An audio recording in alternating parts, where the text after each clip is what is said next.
excited to hear your story. Like, just like the bits that you've shared. Yeah. I'm very excited to hear your story. Also, I have to tell you, like, we are the exact same. After that interview, that when I came to do yours, you getting up and just being like, okay, guys, I'm hungry and tired. Goodbye. And then just like walking to your car.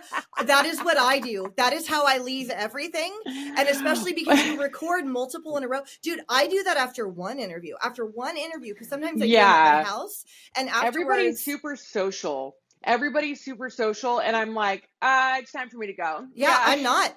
Like, after interviews at my house, I'm like, okay, thank you so much for coming over. Like, right. Thank you so much for coming over. And it's not that I don't want to talk to them. I'm just fucking exhausted all the time. You're burnt out, Yes. you know? Yes. But like people will talk because they're excited, you know, and I get that too. It's like, it's different being on the other side of it. Like being interviewed is like a different experience than hosting an interview, you know? And true. So, yeah. But what I've learned is people will stay and talk for like 45 minutes after. And I don't have that. Like I've been up since 5. It's 3. I've had a 12-hour day already. So it's just like, okay. And then in between interviews as well, we'll have like 45 minutes scheduled in between interviews in case somebody's late, in case something's running behind, like in case there's a transition issue, whatever the case is. And we'll use that 45 minutes transitioning. Right. Totally. So if I don't say, all right, let's go. It's time. All right, guys, let's go. You know, then as soon as you did that, I was like, okay, me and this girl are the same. I loved it. It was so cool. Also, the name Keta. Yes. What is the I love this name. Keta. Thank you. Where's it from? What's the background? So my name is actually Katie Ann, and like I never liked my name because it was associated with like a version of myself that I didn't like. Like I don't know if that makes any sense. Like I grew up in foster care and in the system. And so wherever I would go, I write about this in my book, wherever I would go, I would change my name. I was Kat, I was Kate, I was Katie, I was Kaden. I was always changing my name. And I feel like it was like to outrun my identity. Yeah. And because when I was a youth, I was like kind of considered a problem child. And so they didn't know a lot about like CPTSD and like reactionary behavioral problems to trauma. They didn't know anything like that. So there's a lot more that they've studied and learned and is in the forefront now, where when I work with, which I do work with foster youth, like when they do their training, they're like, there's going to be some behavioral issues. It's a part of having complex PTSD, you know, or they're trying to push you away because they think everybody leaves or whatever the case is. Like we know these things now, but when I was growing up, they didn't know these things and they thought that I was just a bad egg, you know? Right. And so I was always trying to be somebody else because who I was never good enough. Yeah, right. And so I'm also an artist. And so there was always going to be like some shift into that identity for me. And so I just made it up. I had never heard it. And I really love it. And you're definitely not a Katie Ann. No, you're a Keta. Definitely not. Yeah. I'm a Keta for sure. You know, it's so cool. It's so cool. Well, I want to start there with your background, with your childhood, because when we spoke, we were trying to get something scheduled, and you said, "Well, I'm going to go do this volunteer work with a foster camp." Right. Yeah. And I thought, "Oh, did you grow up in foster care?" And you said, "Yeah." And I was like, "Wow, okay." Like that just added a whole element to your story and your success for me. So what's like the story there? Where did you grow up and how did you end up in foster care? Yeah. So, and it's so funny when I get the response from people because I've gotten like such exclamatory responses. I'm like, oh no, I grew up in foster care. And they're like, you grew up in like, you know, cause it's been not, I grew up in it. So it wasn't like, it doesn't feel that way to me because it's my normal, right? So like we set our bar to our normal. And so, but when people hear that I grew up in foster care, they're like, oh my God, you know, like, cause it has such like a negative connotation with it, which it's not a fun situation, you know, to be in, but it goes hand in hand with a lot of the more negative aspects of life, which I like to say, like, it also gives you it gives you so much like any other thing. You know, it made me very well versed in other cultures. It gave me resilience. It gave me all these other qualities that were necessary for success. But you get to choose as a human being what you're going to utilize, if you're going to go left or if you're going to go right, you know. And I try to just tell my story and not other people's story, but unfortunately I can't tell my story without telling part of my parents' story. You know, and my parents met in a group home, state group home, which was like shut down for being a cult later on. It was really weird. It's called I Sought in Search of Truth. It was a government home, for like a group home like they would have nowadays, like an orphanage for teenagers, which the owner turned it into some type of religious cult. Was it in San Francisco? Where was it? No, this was in Alturas. Where is that? Is that in It's California? in Northern California. Okay, all right. Yeah, I know there were a bunch of weird culty like orphanage places near San Francisco. So I mean Yeah, that's probably part of that kind of thing though in like the 70s and yeah, it 80s was the when that was time in the happening. 80s. Yeah, Yeah, it was the obviously the time. 80s was when you were born. But yeah. Yeah. So, but I mean, it had been open for years before them. So, I mean, that was the Right. time of cults and stuff Yeah. like that. So, you know, they met, and so obviously, like, they didn't have the best upbringings either. My dad actually did. He was adopted into like a Christian pastor family, but his genetics were a lot different than theirs, you know, and so, and my mom, you know, she grew up much the same way that I did. There was a lot of neglect and abuse, and then eventually was in the system. And so I entered the system when I was about 10 years old.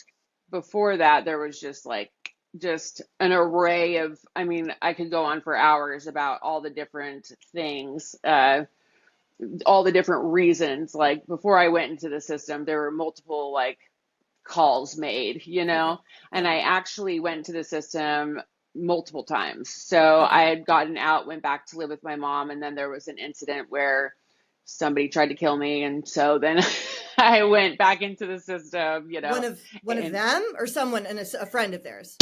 yeah, it was, and it's And written in again, my anything book. you don't want to answer, we can Yeah, totally it's just skip like past. the thing is like I really do try not to drag anybody, and like Totally. the people who they were and who they are much different today. And so That's like fair. I don't believe That's in like fair. um an endless punishment. So I try not to go into the detail. I do go into the details of the story in my book, Gutter Kid. So if anybody's interested in the actual details, you Okay. guys can pick up my book. But But chaos and violence and neglect, yeah, basically. Okay. so very much.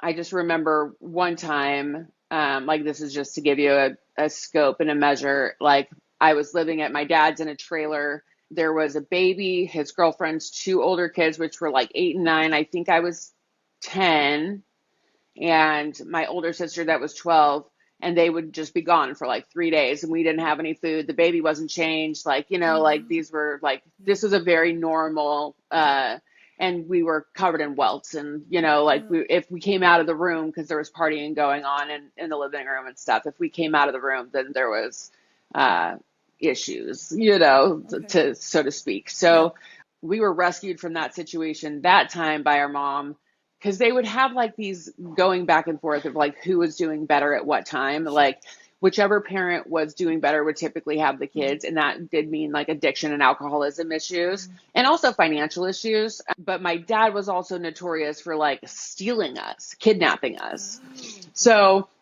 he would kidnap us for welfare so he could get the welfare check and like then hide. So at this at this time, like he would be like, we're going to Great America. And for those of you that don't know what Great America is, it's like Six Flags.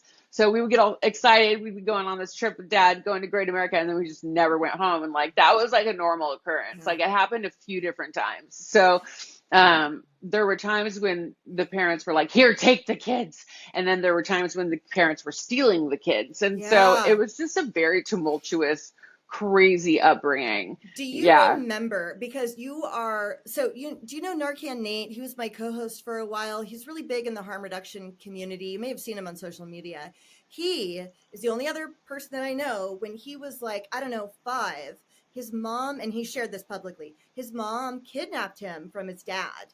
And Yeah. he remembers they were in like a trailer, and she was like, okay, we're playing a game, duck down. And his dad was a cop in Tennessee, and he saw his like cop hats, sergeant hat, whatever they were, Right, like, right. like those hats that they wear, going by the windows. And he was like, I should say something, but like I what's a game? But like he kind of knew instinctually. And like I've always wondered that dichotomy between, it's your parent and they're supposed to be providing the safety, but you've got this Mm. instinct that it's not right. Do you remember in those times what you thought? Did you know he's taken us, or were you like, no, we're playing a game? Do you remember?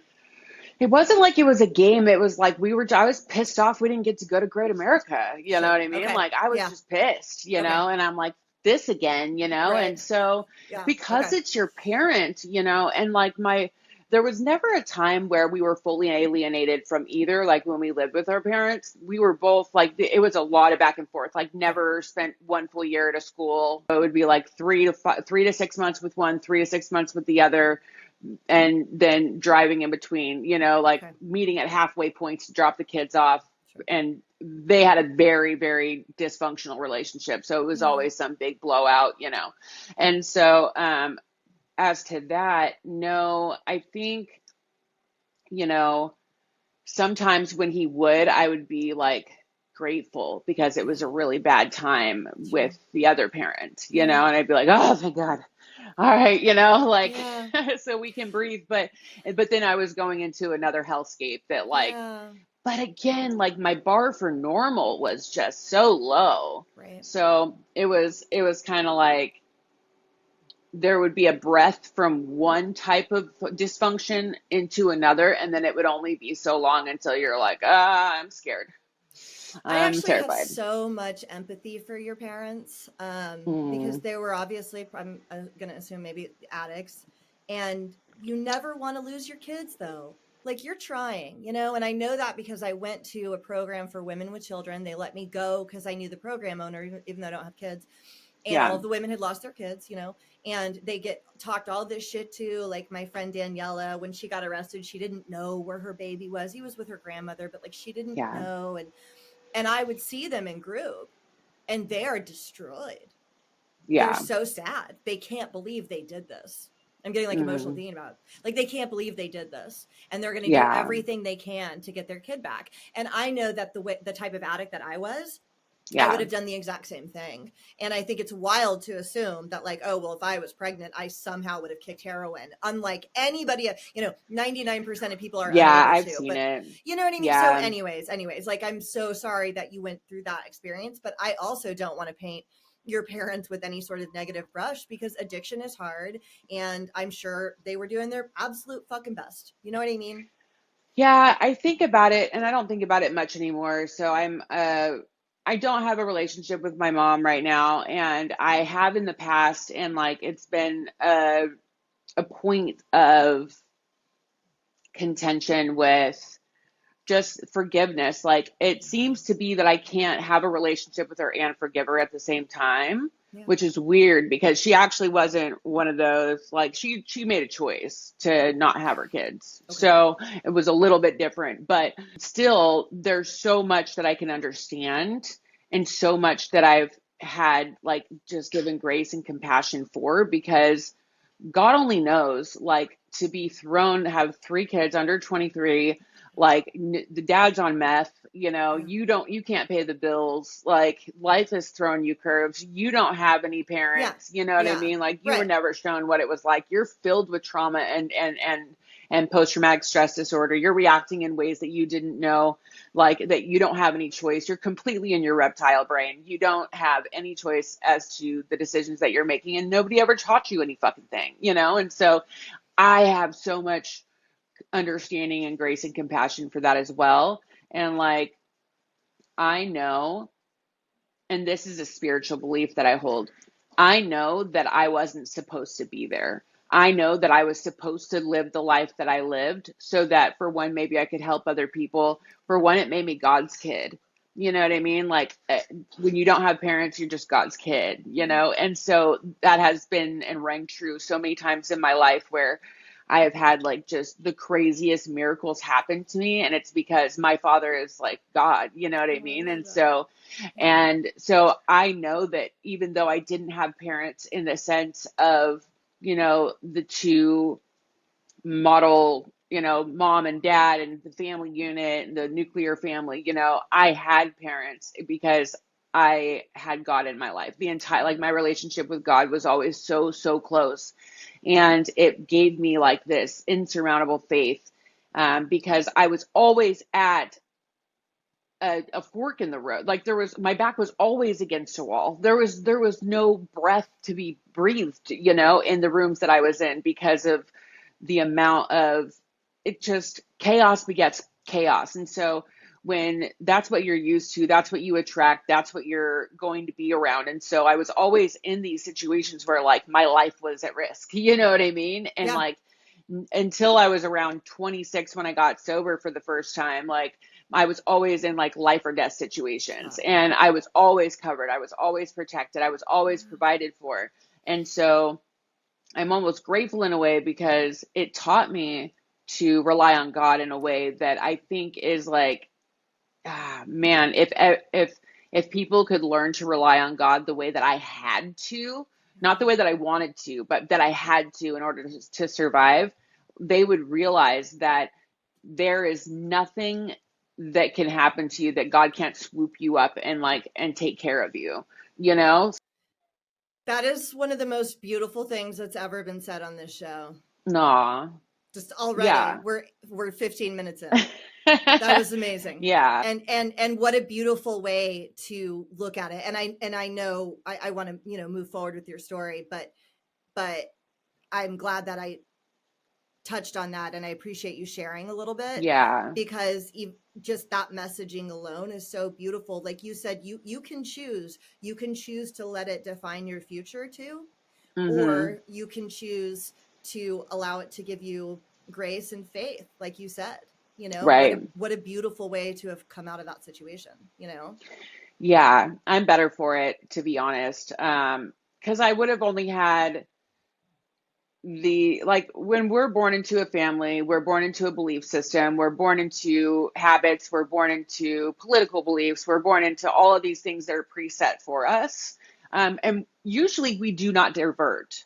Either we divert completely and everything is opposite because it was somewhat abusive the way that it was, thrown on you, whether it's religion or politics or whatever it is. Either you divert completely or you don't divert at all. And most people don't divert at all. Right. And so who you are is already written down the moment that you come in through that portal. Totally. Your family that was chosen for you has decided most of who you are already. Totally. Yeah. And because I didn't grow up that way, I had to decide who I was. And there was a lot of mistakes that were Yeah. made in the journey trying to Yeah. figure out who exactly I was, but I was given that choice. And I am so Yeah. grateful for that choice every day because I truly do like and love who I am. And Man, it's been hard won, that's so cool. That's so cool. Yeah. Okay, I love everything that you Yeah. just said.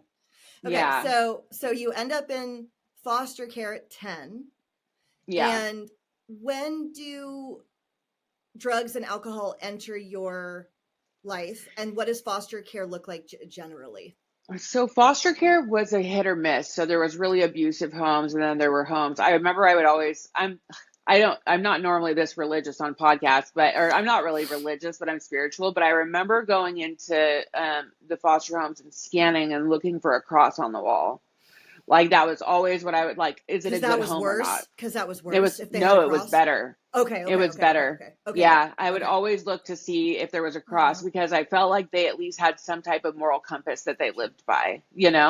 And those were typically the homes with, aside from one, Susan Kroll, I'll never forget her. She was so beautiful to me. I lived with her for 6 months, and she was actually the home that I was in before I went back to go live with my parents, or my mom and my stepdad, when they got me back before I went back into the system. And so she was not religious at all. She didn't think about, I don't even know if she had a God, but she was so beautiful to me. But for the most part, like I would walk in and be like, please be across somewhere. Like, please, Wow. like, be like, please have some morale, please have some Yeah. moral compass, please have like a God that you serve so I can be safe.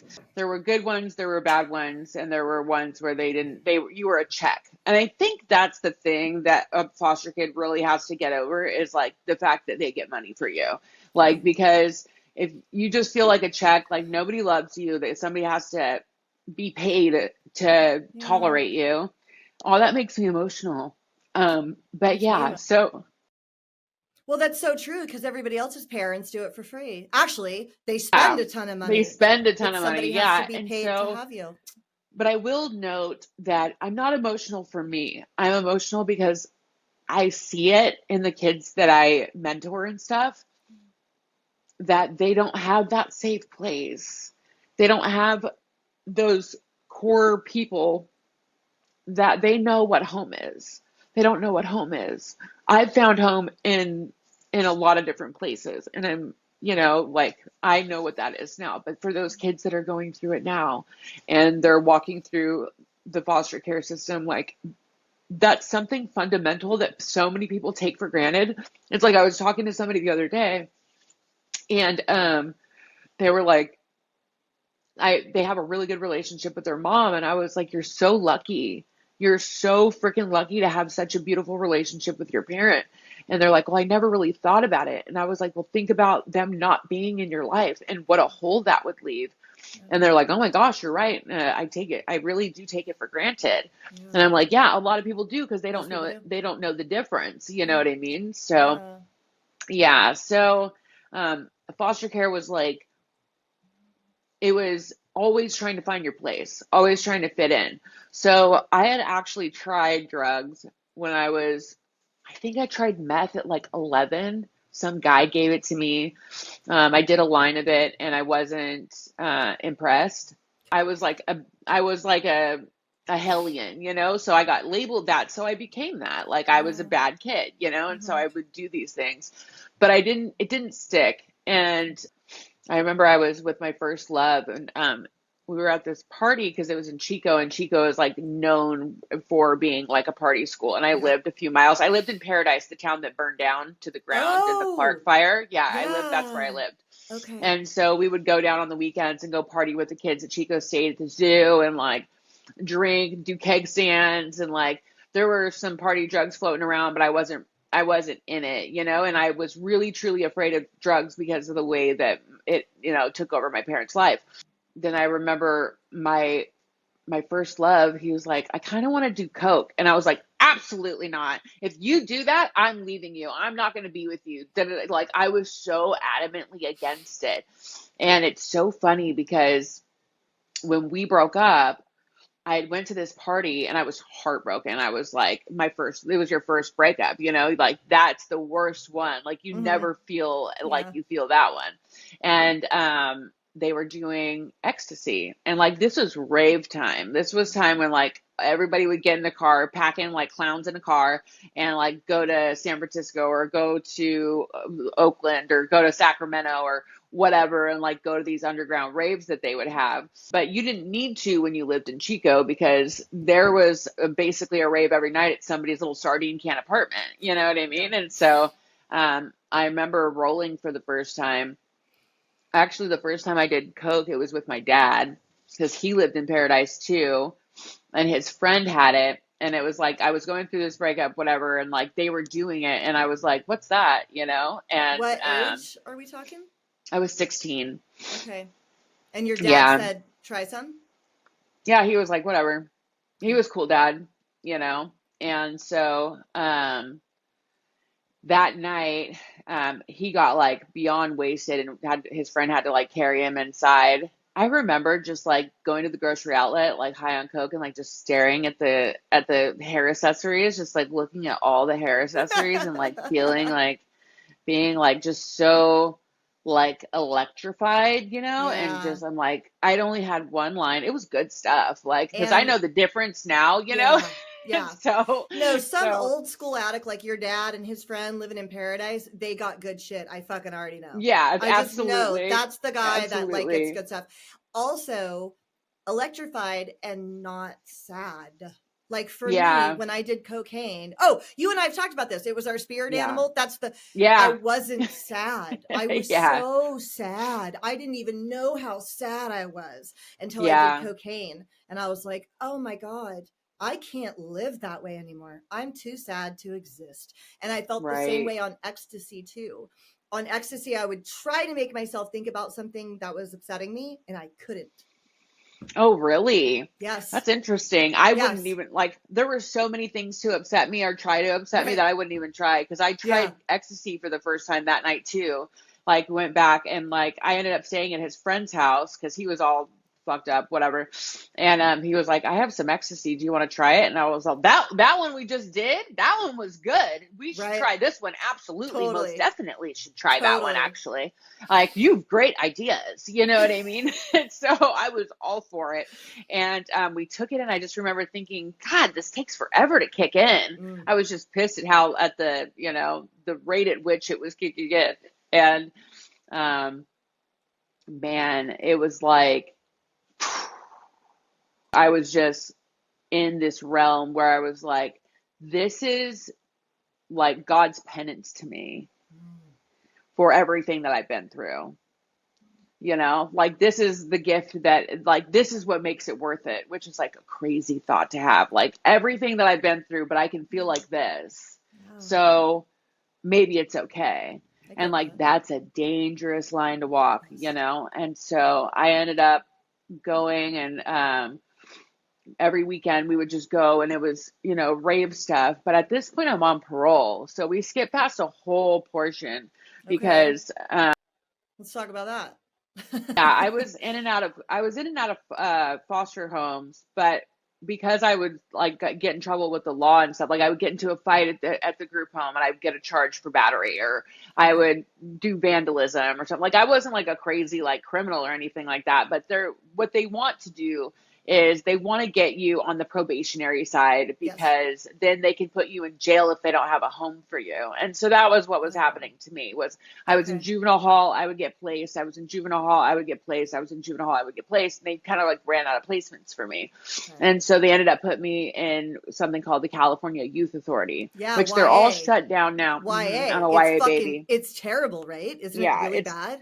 it's gladiator school. I knew So one other person that was in YA. He owned my rehab, and he was the yeah. coolest guy I ever met in my life, but he fucking got torn apart in YA. That's why he became this cool Mm, guy that I met later. He ended up being a heroin addict for like 30 years. And he would talk yeah. about YA and that it was shut down now. And it's like the Yeah. penitentiary for teenagers. Yeah.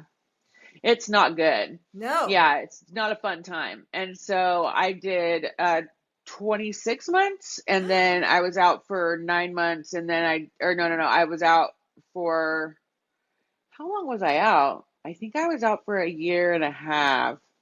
And then I did a 9 month violation, and then I got SB 81 was passed, and they like kicked me off parole and everything. But we'll go back. So when I was 16, I was living in Paradise with the Kellys, and they were, the dad was a pastor. They were amazing. I love them. They were like the parents I never had. I'm still in touch with them today, through Facebook and stuff. And so I had a parole officer. So once you're state, you're no longer probation, you're parole. So I was the only female minor in Northern California on juvenile parole that was in need of placement. So it's like they got paid like $3,600 a month just for me, because they had to have a placement for me. And there wasn't anybody else to place. There was Yeah. just me. Like, I was literally the only one above like the Sacramento area, or I think the Bay Area. So just, that was so important, it was only me. But I'm on parole, and like I'm in high school, but I'm on parole. And so Yeah. I ended up getting, I was like leaving. I knew that they were dependent on me Okay. to pay their mortgage, because, I was the only kid that they had. They had this huge house. It was like 5,500 square feet. They used to fill it with foster kids, Oh. and like they would have like 10 foster kids at a time. And they got basically what they would get paid for all those foster kids for just me, because they needed a place for me that bad. So once I figured out that I could kind of do whatever I wanted, like that was what I did, Okay.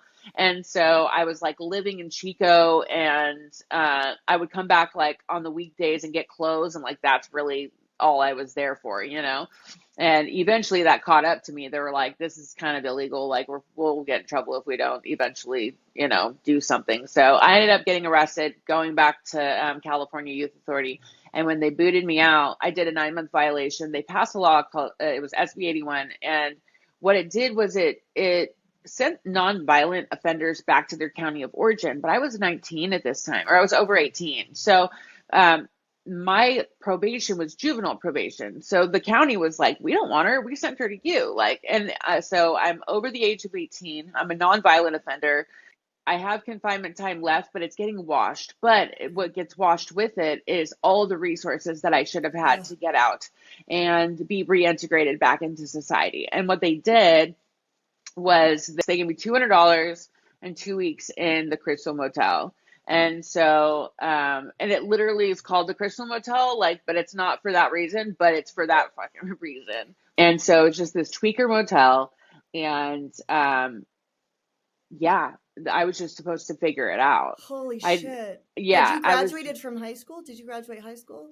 I did graduate from high school. Okay. Yeah. I graduated from high school on independent study. So I was at that time, working as a CNA. Because I always had a job, like money for whatever reason. I was like, once I figured out I could make money, I was like down to do that, you know, whatever that took. What is that?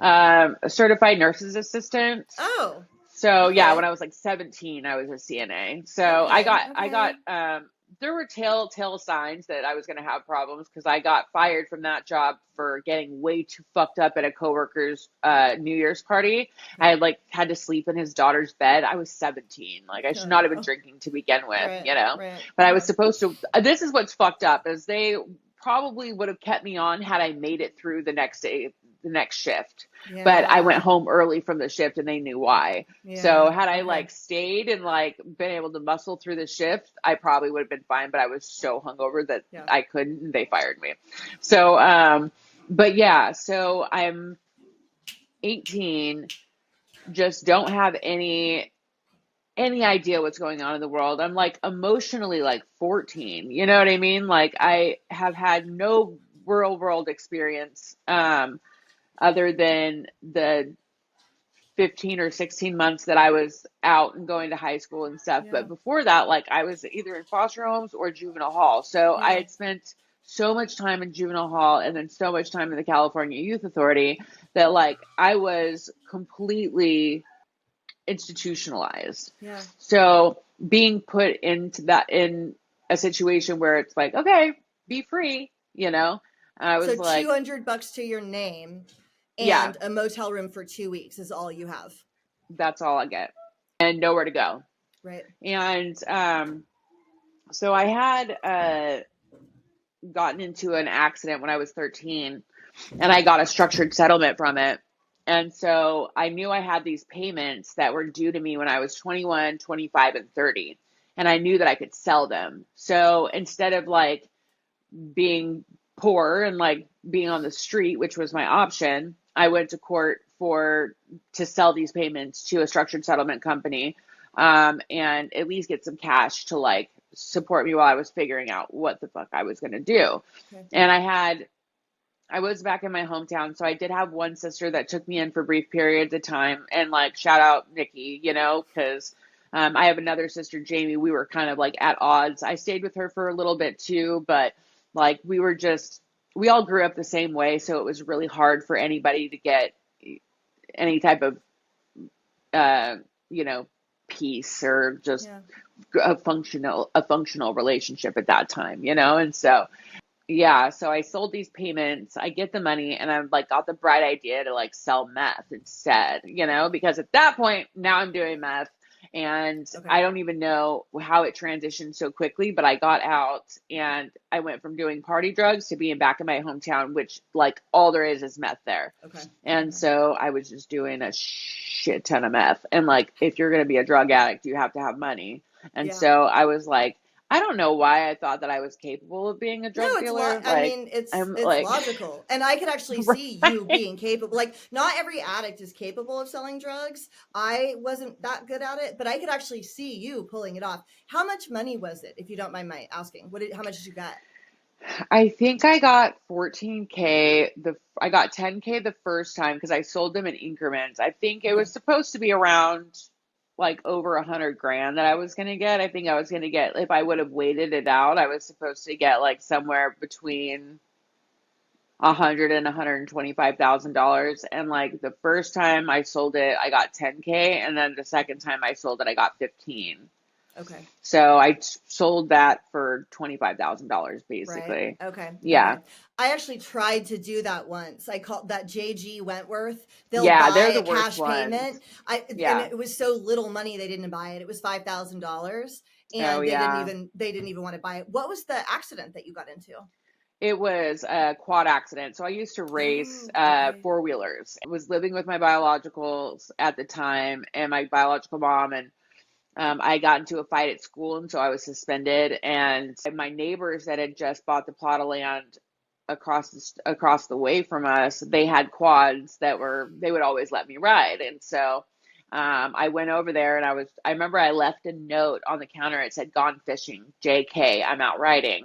Okay. And my neighbor, like, I'm out there ripping and roaring, and in Northern California, there's just like these plots of land with a ton of weeds. Like the fields grow up to like 3 feet. You know, they're filled with I don't even know what it's called, but it's like 3 feet of weeds, like just Yeah. growing out in these fields. And so you can't really see what's in front of you. And have you seen Aaron Brockovich? Yeah.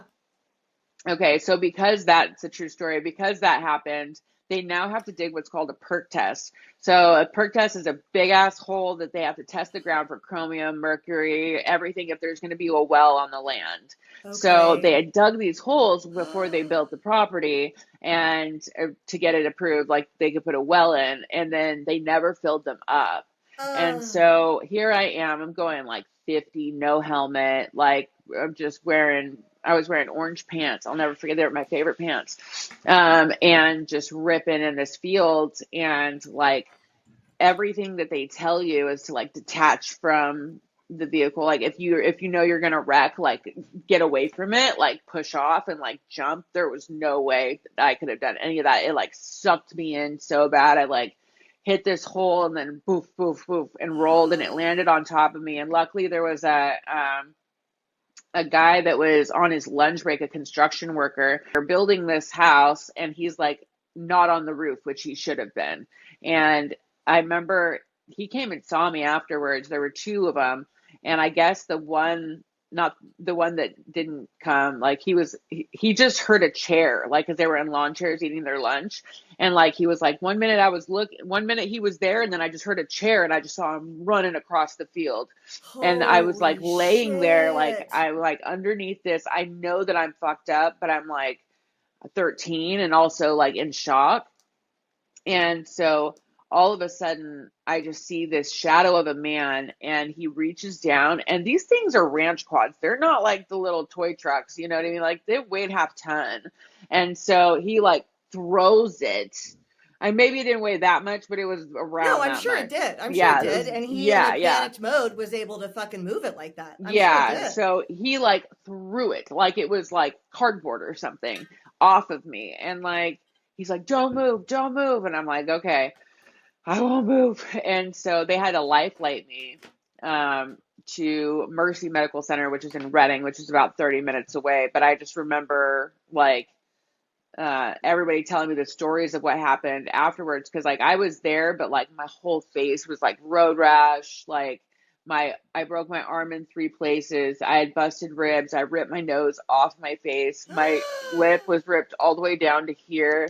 That scar is from it. I Whoa. broke my femur in half, my tibia, crushed my ankle. And then I had some other minor breaks, meaning like my ribs and like fingers or whatever were broken. But like so Holy basically my right leg was shit. crushed underneath it. My right arm was crushed. And luckily my arm didn't need surgery, but I had a full reconstruction of my right leg. And so they were like, your growth plates are broken, so hopefully like it doesn't affect it, because I was like 5'4" at the time, five Yeah, you're five. tall I'm now. 5'10" now, so I can just Yeah. and this leg is a little bit shorter than my other one, but not noticeably. It's just with the chiropractor's always like, oh, this leg's a little bit Yeah. shorter. I'm like, I I've seen you in know. person in heels, and there is no indication that there's any Yeah, issue. Yeah. yeah, So, yeah, yeah. oh my God. Yeah, so I That got is really blessed insane. in that situation. Yeah. So it took like, I was in a wheelchair, and then I just remember being like I remember my sister, she was 16 at the time, she was pregnant, and she came to see me in the hospital, and like she walked in, I'll never forget, she had her hair in two braids and was wearing a blue shirt, and she just started freaking bawling her eyes out, and I was like, dang, is it that bad? Because when they landed the helicopter, they like wheeled me off, they were like pushing me in through the doors feet first, and I'm like, ah, I'm like, you freaking assholes. But I remember looking at the doctor and going, am I going to die? And he was like, I don't know. Oh, And I was like, and you're 13. Oh my I was God, Kate, this 13. is Yeah, crazy. Dang. Okay. That's insane. Okay. So I totally took you off track, but we'll bump back. So that's okay. you get your money. But I'm glad I asked, because that's wild. That adds even more to your fucking story. That's insane. Yeah. So I was in recovery for that for like 8 weeks, but I think it was like after another thing is I hit my head, so I had like a really bad concussion, obviously, but they had to shave the entire back of my head because I had a hematoma on my skull. So they had to drain it. And like to this day I can like grab it. There's like a pocket here. It's so weird. But yeah, like I definitely was on death's door. I was in surgery for 5.5 hours, and then they brought me back to recovery, and they were just like, she lost so much blood, we need to do a blood transfusion. And for whatever reason, like my mom said no, and there was like, she was scared I would get AIDS or something, I don't know, but yeah, I didn't get the blood transfusion, and so Okay. luckily I like was able to build my blood supply back up. But yeah, it was a crazy, Oh my crazy, gosh. yeah. That's The like thing, insane. it made the newspaper, like it was insane. Yeah, so Okay. So we'll fast forward back. You get your yeah, money from this accident. You're yeah, 18 and you decide, I'm going to buy a bunch of meth and start selling it. And this is the best path for me. right, yeah. Okay. So I'm gonna buy a shit ton of meth, and that was like, oh, that's so sad that that was all I knew to do. Yeah. It was like get a job, or which I knew how much they paid, and I was already lost in this lifestyle. I was just a Yeah. kid, and like Yeah. the options were bad or worse.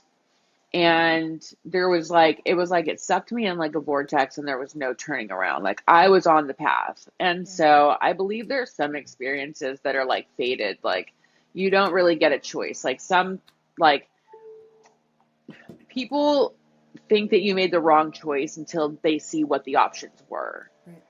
You know what I mean? Yeah. Like Mm-hmm. if you would have seen the options that I was given, like Yeah. you might have made the same choice as me. You don't Right. know. Right. And so Were you snorting meth or smoking at that time, or I what was was your smoking. I was smoking? smoking it, Okay. yeah. Well, what did the next few years start to look like? So you're selling meth, you're doing a lot of Well, meth. it wasn't even like the few years. Like it all happened very quickly, that it was Okay. like I was not cut out for that life. Okay. And so I ended up, I was selling for a while, and then somebody tried to rob me. And like Okay. in that, I almost died. Okay. And so that's in my book too. Okay. And so it was at that point that I was just kind of like, I got to get the fuck out of this town. And so I did sign up for Job Corps. I don't know if you know what Okay. Job Corps is. Yeah, you travel, right? Or something with Job Corps? It's like it's like the not the army, but like it's like one of those government things where they give you a job, they like give you training, you live there, you're getting paid like way less than you should. It's like Right. ridiculous, but they give you training, and like it's to like kind of set you on a better path. And so I Okay. was just like, maybe I need to go to Job Corps. I can't do this anymore. Like I got burnt, like immediately burnt out on it. Like Yeah. there was probably a 3 month span where it was fun, it was not fun, and then I was like, okay, God, like what am I doing? Like I just totally screwed myself. Did you did you think you were a drug addict? Did you think you had a problem, or did you think the problem was just like the lifestyle and trying to It sell? wasn't even like a thought in my mind at that time. What happens after Job Corps? So after Job Corps, I don't go to Job Corps. So I'm literally, um, I'm I have this intention. I have the meeting set up with this lady. We're gonna meet at McDonald's, go to Job Corps, or do the interview, and like they take everybody. So it was like a shoe in, like I was gonna go, whatever. And I get a message on MySpace from my ex best friend. So she was my best friend like through the years that I lived with the Kellys, and we had a falling out. So I hadn't talked to her in I want to say a year because I had just come out of that nine month stint that I did, and so I get this message from her on MySpace of all places, and so I'm like, hmm, curious, and so I open it up and like she's like, Kata, I know we had our falling out, blah blah blah, but I told you if I ever had an opportunity with you with music that I would, that I would hit you up, blah, blah. I wanted to see you be successful, like you're so talented, all these things. And I was like, what the heck is what the crap is going on? Like Right. I didn't really trust it, but also like Okay. it's coming at a time where I'm like in a really desperate situation. Like I Yeah. can't be at my sister's house anymore. Like I was at the end of my roads. And so um I messaged her back and I was like, how do I even know I can trust you? Like this, look what happened last time. Like you screwed me over, blah, blah. And she messages me again and she's like, I know, I'm so sorry for that. Like, please believe me if there's yeah, ever anytime you should believe me, it's now. My friend is getting signed and they want to take you along with them. And I'm like, I'm not thinking like they've never even heard my stuff. Like, how do they even know? Like, whatever.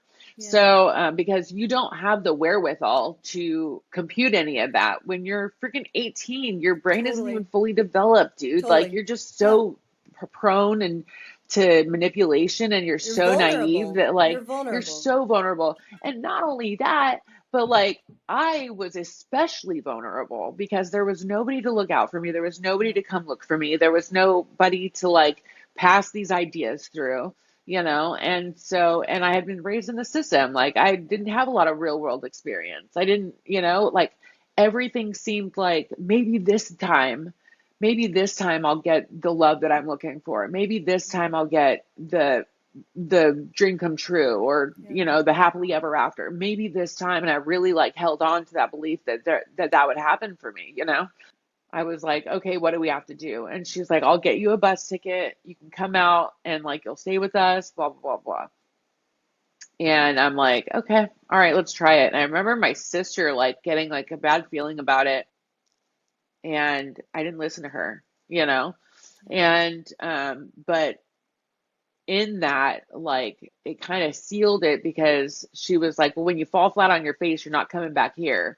And I was like, well, then I'm going to be hella successful and Right. you. Right. And now it severed our relationship. So I didn't even have that relationship with her anymore. And so I go out, and it was pimping.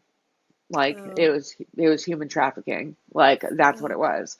And so at that point, I'm like, what did again, like at every turn, it seemed like in my life, like there was some new hellscape to journey through. Where was the And bus so ticket to? What Los city? Angeles. Okay, so you went all the way to Yeah. LA and Yeah. that's what it was. Okay. Did you Yeah. stay in the situation? What did you do? Yeah. I didn't have any choice, Yeah, what else are you gonna there do? was Yeah. there was nowhere to go. There was nothing else to do. I remember like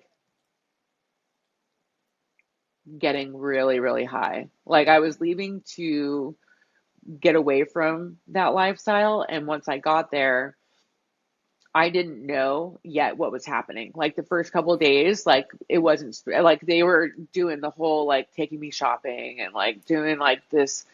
whole grooming situation, right? And so, but she was on meth. And so I'm like, as soon as she's like, come take a shower with me. And I was like, okay. We had done that before. We got ready together. It didn't seem odd to me. And like, we go in the bathroom and she like pulls out a pipe and like she's rolling a bowl. And I was like, Right. again, like, Yeah. like it was this reality just like wouldn't let me go. And so, of course, like I'm coming down so hard. Like I had been coming down for days.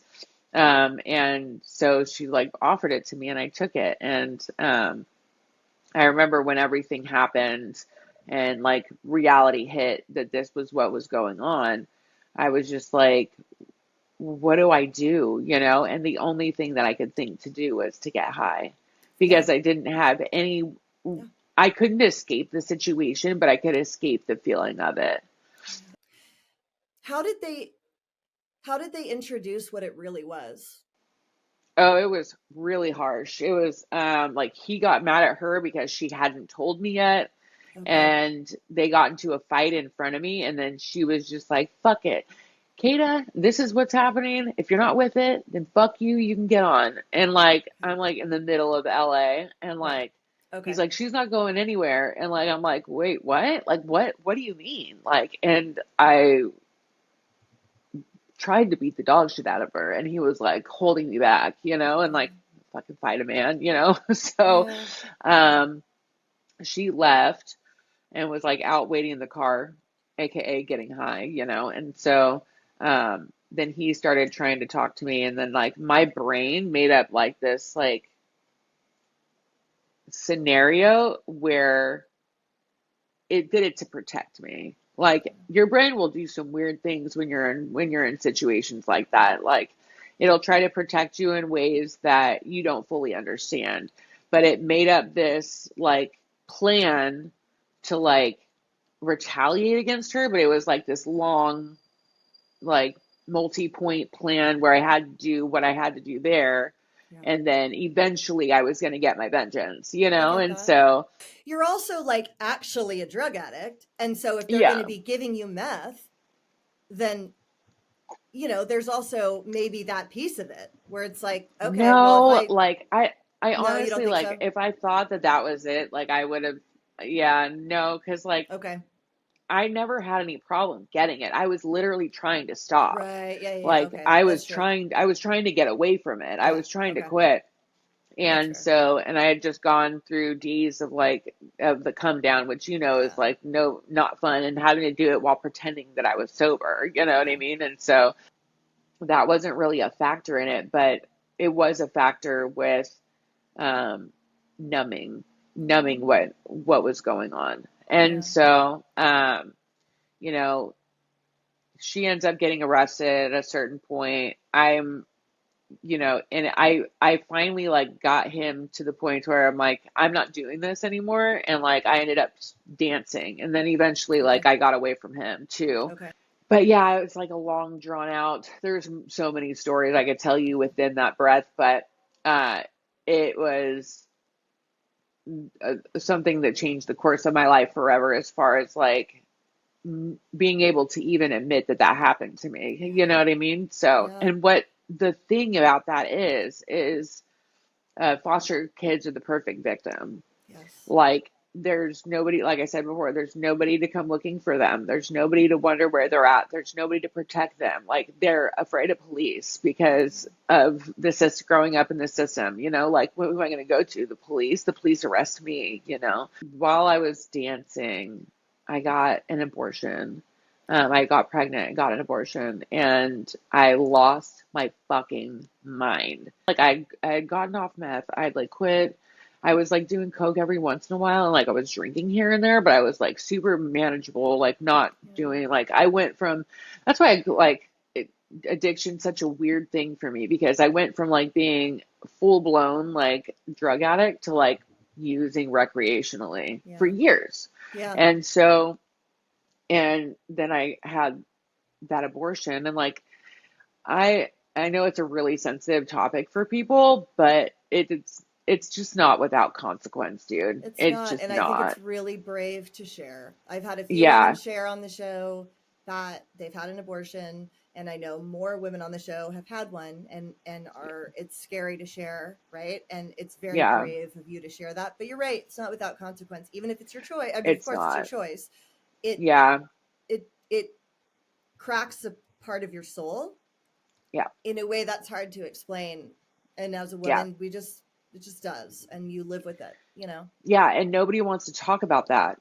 Right, Nobody wants to talk about that part, and I understand why, but at the same time, like, don't crucify me because that's my experience. Like, it was right. the biggest regret of my life. Oh, Like, really? I'll Okay.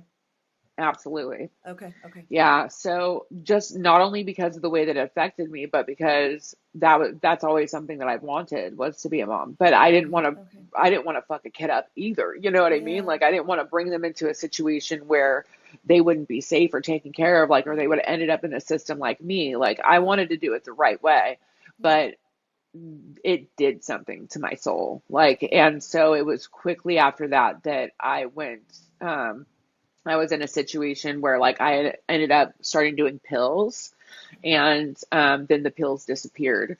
Like I said, I was doing them recreationally. I wasn't like addicted to them or anything. I would like pop in, do some, then leave. Like, I was fine. And the girl that I just was talking about, Melanie is her name, who was my best friend at that time, she was a heroin addict. Okay. And we had gotten to this, I'll tell the story. So I get a phone call from her. And she's like frantic and like crying. Sorry, excuse me. And I'm like, what's going on? And like, there was always something going on with Melanie. There was always some dramatic, like, Huh. life ending, earth Sure. shattering thing going on. I was And that was me. so, That I was that person. yeah, Yeah. yeah. And it goes with the lifestyle. And so I'm like, what's wrong? She's like, he kicked me out of the freeway and I'm at this gas station, blah, blah. And I'm like, all right, stay there. What gas station? I'm gonna come get you right now. And this is like the days of MapQuest, you know what I mean? But like, I knew it was in Van Nuys, so I like drive to Van Nuys. I go get her. She's on the phone with me, and this girl was good at like getting people to like give her their house, and like she just was good at getting people to give her things. Like, Yeah. She the had a girl had a hustle. gift. Yeah. Yeah, she had a Uh-huh. gift. And so she's staying at this like mansion off Winnetka, and I go and I get her, and like, we know that he's home at that point because he was like driving around. Like, he kind of did it as a front, like kicked her out of the car, but then was like driving around, driving their, what did they have? It wasn't a Maybach. It was a, starts with an M, uh, Maserati. He was Oh like driving the shit. Maserati around trying to find Okay. her. And we end up back at the house, and she's like, he's here. And I was like, it's fine. I'll protect you. And so we walk in through the door. He's like screaming at her. She tries to fight him. I'm like, try to get in between them to break them up. Their pit bull bites me in the Oh my calf. god. I have like a pit bull. I don't condone beating animals, but I kicked the shit out of that dog that day. Like, get Oh my off me. god. And so then, like, I throw her in the bathroom, and I like push him back, and I like lock us in the bathroom. And my leg is like bleeding profusely, like literal fat cells are falling out of my leg. Like, I can see it. Like, yeah, isn't that a gross thought? Like, it was like chunks of my flesh were like falling out.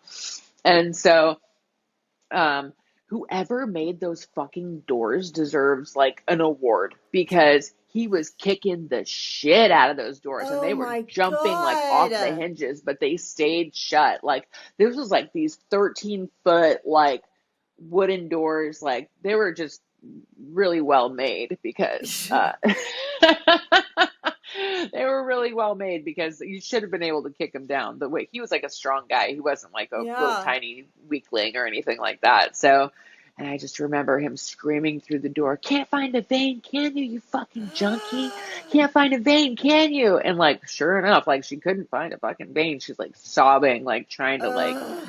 yeah. And so it was that day that I was like, I was out of blues, and I was like, "You don't have a pill, do you?" And she's like, "No, I have some heroin though, if you want it." And I like sat there, and I was like, "You cannot do that." And I literally, I didn't do it, But the next time I got the opportunity to, I did. Yeah, she introduced me to it. And like, Did you there use a was, needle the first time? no, I smoked for Okay, a you long smoked it. time. Okay. Yeah. I just remember doing it and all my pain went away. Yeah. All my physical pain, because I have a lot of physical pain that I deal with from my accidents that I've been in my back and my leg, my hip, my knee, my neck, my back. And so like make a song about it, And so I had physical pain and then all of my emotional pain from getting the abortion. Like that was like haunting me. Yeah. And I didn't even know it was haunting me. I didn't know that that was what the precursor was until I went to rehab, and like I was having to go back through the lineage and like see the timeline and see where pinpoint where did this go wrong, Yeah. And it was Yeah. exactly in that moment. I just remember feeling like that's what a mom's love should feel like. Does that make sense? Like that's Yes. what like yeah, like Yeah. that's what I pictured it as. And there's like they say that God-sized hole that we all have, and it filled it for me. And it was like the more damage that was done to my soul, the wider that hole got. But I didn't understand at that time how to make it stop. Like there were all these things that were happening to me, like, and I was taking responsibility for them as if they were choices that I was making, and I was living with that, And so when it finally took that sting away, I was just like, this is for me, And so I remember him finding out what I was doing. The guy that I was with, finds out what I'm doing. He's like trying to stop me, and I like disappear for days and like disappear for hours, and he like blow up my phone, and he's like, "You don't love me, you love the drugs more than me." And I'm like, "I do actually." Yeah. And so and I'm like, "You're the reason why I do these." Oh And God. so yeah, I was one of those. And so I just remember this one time he had like hid my stuff. He like found it and hid it. And like I pulled a knife on him, and I was like, "Where's it at?" And I think he could see like the insanity in my eyes, because like the version of me that everybody meets today is not the version of me that I was. Like I was completely insane. Like if you would put them side by side, like old me and new me, like, or present me or whatever, and they were to meet, it would be like they're just two different, completely different people. Like, Yeah. and so he was like, they're in there, they're above the speaker, they're over there. Like he wasn't gonna play the game anymore. He was like, Yeah. all right, I check out. Like I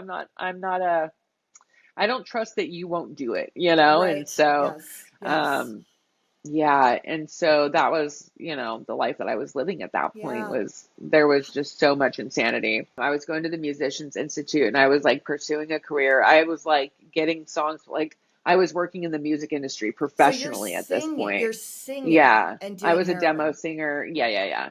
I was a demo Wow. singer for like all of like for records that were being pitched to Shakira. Like I could Wow. reenact her voice. I was for Christina Aguilera. Like I was doing just all the vocals. So when you do a demo, Oh. yeah. So what you They find do someone that is, sounds like them and say this is what yeah, it will sound like if it's you. Oh, that's so exactly. cool. Yeah. So that's what I would do. And Oh, so I was okay. also writing, but writing is such a hard game to get into. But I was writing in the industry, and I was working really closely with Universal and Sony, like, but drugs, And Yeah. so eventually, like, it came to a head, and people realized that I was like on something, and it blew everything up. And then when I didn't even have that to hold on to anymore, that's when it really got bad. I got lost in the sauce, as you would say. Yeah, it would take another few years for me to get clean.